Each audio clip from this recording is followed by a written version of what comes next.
Have you ever found yourself wondering how certain narratives, especially the really controversial ones, manage to, well, take root? How they influence thinking, sometimes in ways you barely notice. Today, we're doing a deep dive into a source that looks critically at how specific rhetoric, or so the analysis claims, might lead people towards radicalization and, believing in conspiracy theories. Right. And our source for this is a transcript from a YouTube video. It's called Candace Owens is Corrupting Her Followers. This is your brain on CANDACE Conspiracies. That's from the channel Aquarius Waive. So our mission here, just to be clear, is to unpack how this source analyzes that rhetoric. We're looking at the methods it points out, the potential implications it sees. We're examining the source's view, definitely not endorsing it or, the content itself. Okay, so the source kicks things off with its main criticism, right? That Candace Owens is accused of essentially pushing followers into some dangerous conspiracy theories. And the video creator mentions something interesting, that critics often say he's attacking, quote, one of the only people who's actually willing to tell the truth about the Jews. Exactly. And what the source really highlights is how Owens, in its analysis, deals with this really sensitive topic. She apparently avoids directly saying it's the Jews. Instead, the source claims she uses terms like the Franks or the Zionists, the Israelis, maybe the Netanyahus. The source sees this as a subtle way, maybe a veiled way, to spread what it calls hatred and lies, which it finds contradictory, given her claims of being Christian. And the Franks, well, the source implies that's another one of those kind of vague terms, right? No clear definition, makes it hard to pin down. And there's a specific piece of evidence the source uses, isn't there? The direct message the video creator got. Yeah. A DM. And it sounds pretty intense. It said, what's the matter with you attacking Candace Owens? She's one of the few people speaking up for the innocent Christians and Muslims. The innocent Christians and Muslims being massacred around the world by, guess who, drumroll please, Zionist Jews. And the DM apparently goes further, according to the source. Really inflammatory stuff. Like, are you not aware that the Zionists did September 11th? There's more. And October 7th? That one took me out right there. That one took me out. They not only did September the 11th, but they also did October the 7th. Yeah. So then the source tries to clarify, okay, what is a Zionist? It defines it simply as an individual who believes that Israel deserves to exist, which is, stark contrast to those accusations. The source also adds some scale, pointing out Israel is described as like one teeny tiny Jewish nation versus maybe 52, if not 57 Muslim nations and 22 Arabic. That's quite the accusation, though. The source level's about the tactics. So, okay, let's unpack this. How does this kind of rhetoric actually work, according to the source? How does it get past our, critical thinking? Well, the source uses this really interesting analogy. It talks about the conscious versus the unconscious or maybe subconscious brain. The conscious brain, it says, is like the bodyguard or the bouncer for ideas. It's always on alert, deciding what gets in. Right, the bouncer. I like that image. Makes sense. So how does the rhetoric, as the source describes it, actually slip past this mental gatekeeper? Okay, so the source claims Owens uses what it calls disarming phrases. Things like, oh, I'm just asking questions, or shouldn't we be curious about this? Yeah.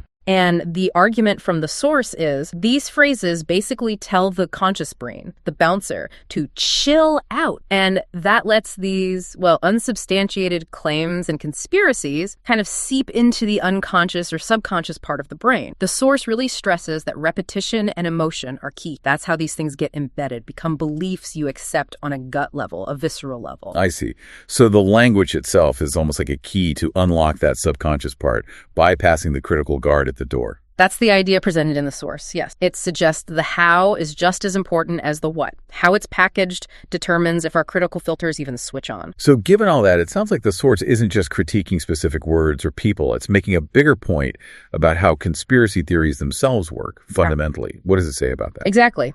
The source argues pretty strongly that if someone is, quote, hell-bent on believing a conspiracy, then their evidence becomes the conspiracy itself. It's a closed loop. It uses this analogy, the green humans analogy. Imagine a small group, maybe 1% of the population, but they hold 30% of the wealth.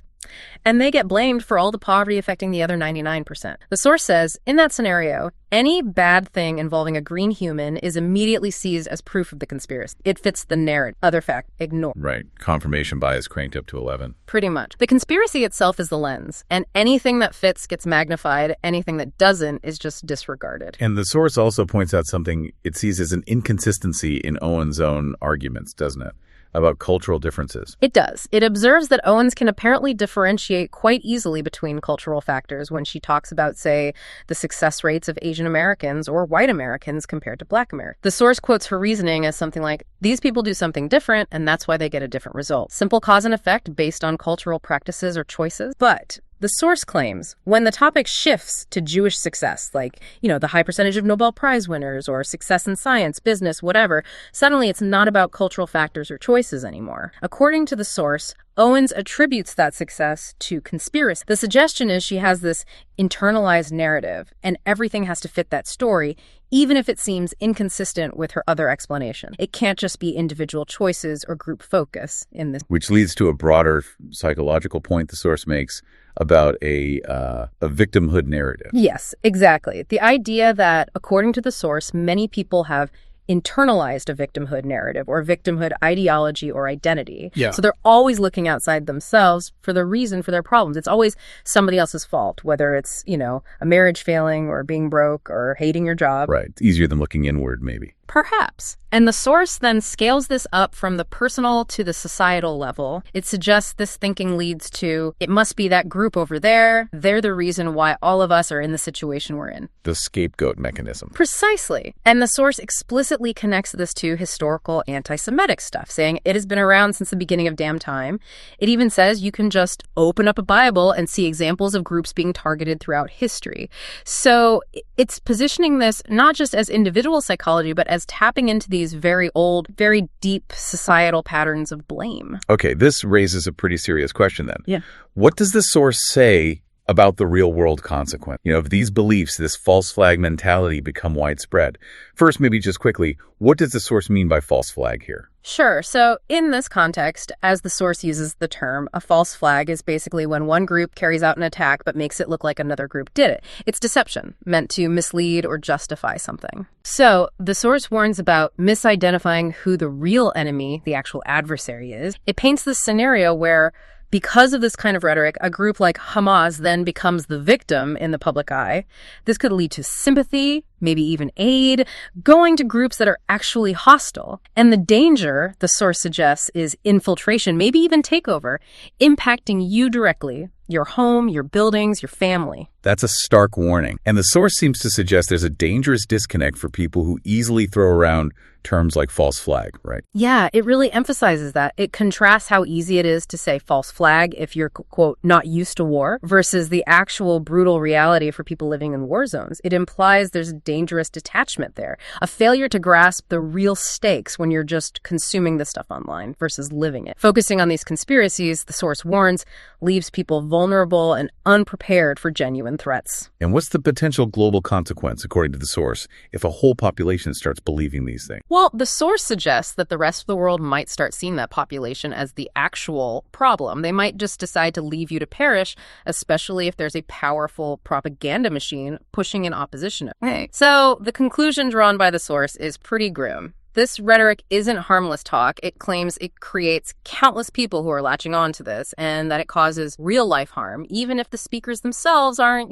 physically attacked. Okay, so we've really explored how, according to this specific source, rhetoric can be crafted, maybe subtly, to shape beliefs, push conspiracy theories, and we've looked at the pretty serious societal consequences that the source outlined. Yeah, I think the key takeaways from our look at this source are the power it attributes to subtle messaging, that sort of insidious nature of it.